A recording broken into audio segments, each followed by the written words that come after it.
Hello everyone, welcome to my YouTube channel HPG classes. तो friends, आज हम लोग डिस्कस करेंगे विभिन्न ऐतिहासिक द्वारा दिए गए इतिहास के डेफिनेशन के बारे में। तो वीडियो को लास्ट तक देखना एवं अच्छे लगे तो एक लाइक ठोक देना। ओके, तो चलिए वीडियो स्टार्ट करते हैं। पहला ऐतिहासिक है E.H. कार। E.H. कार के अनुसार इतिहास क्या था? उन्होंने डेफिनेशन दिया था कि इतिहास अतीत एवं वर्तमान के बीच होने वाला अंतहीन संवाद है।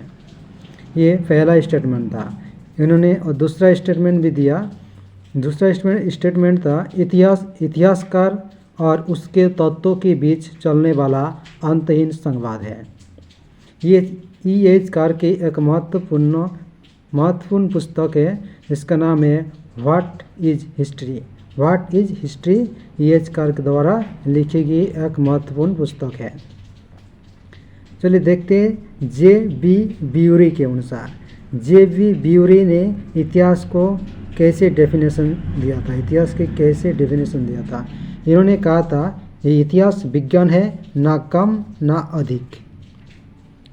और एक इतिहास था बेनिडेटो क्रोच।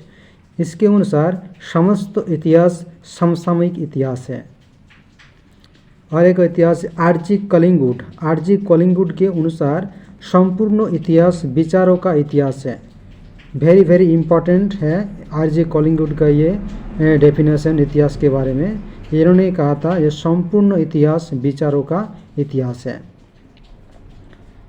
इसके बाद फ्रांसिस बैकन ने कहा था ये इतिहास हमें बुद्धिमान बनाता है।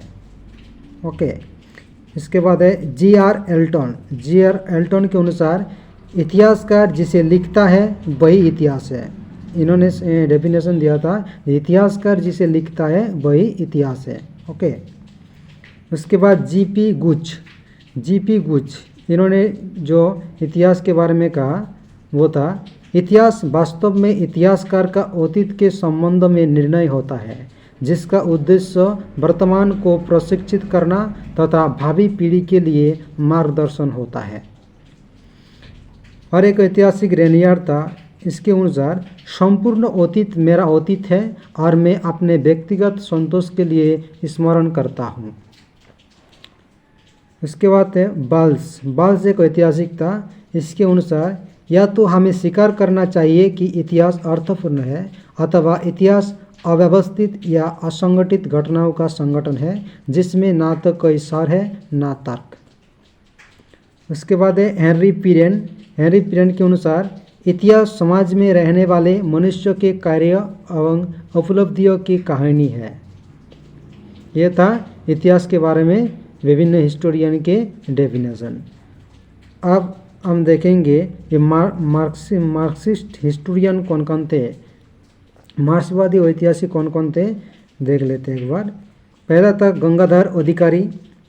दूसरे नंबर है बिपिन चंद्रा की जो महत्वपूर्ण किताब थे वो देख लेते हैं। The rise and growth of economic nationalism and Indian foreign policy. Irfan Habib के एक बुक्स थे the agrarian system of Mughal India, ये वेरी वेरी इंपॉर्टेंट है। मोहम्मद हबीब, K.N. पानिक्कर, सुमित सरकार एक बुक है the Swadeshi movement in Bengal, very very important. R.P. Datta का बुक है इंडिया टुडे, ये वेरी वेरी इंपॉर्टेंट है सभी एग्जाम के लिए। रामशरण शर्मा इंडियन फ्यूडलिज्म लिखा था।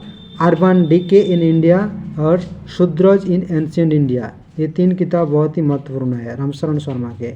Indian feudalism, urban decay in India and Shudras in ancient India. उसके बाद Romila Thapar, Karl Marx, D.D. Kosambi, A.R. Desai, इन सभी ऐतिहासिक थे मार्क्सिस्ट। ओके, इसके बाद सबाल्टर्न हिस्टोरियन के नाम यहाँ पर दिए गए हैं। पहला है रंजीत गुहा। इसका किताब था ये पीजेंट अपराइजिंग इन इंडिया, ये बहुत ही महत्वपूर्ण किताब है रंजीत गुहा का। दीपेश चक्रवर्ती, डेविड अर्नोल्ड, गौतम भद्रा, गायत्री चक्रवर्ती, पार्थ चटर्जी, ज्ञानेंद्र पांडे, शाहिद अमीन, ज्ञान प्रकाश, इन सभी ऐतिहासिक सबाल्टर्न के थे। इसके बाद देखेंगे नेशनलिस्ट हिस्टोरियन के बारे में। आरजी भांडारकर, रमेश चंद्र दत्ता की एक किताब है इकोनॉमिक हिस्ट्री ऑफ इंडिया, बहुत ही फेमस किताब है। और दूसरा किताब है फेमाइन्स इन इंडिया। रमेश चंद्र मजुमदार की किताब द सिपाही mutiny and the revolt of 1857। उसके बाद है ताराचंद की किताब है history of freedom movement in India. BD Vasu, KP Jaiswal और राधा कुमुद मुखर्जी, ये सभी ऐतिहासिक नेशनलिस्ट हिस्टोरियन थे।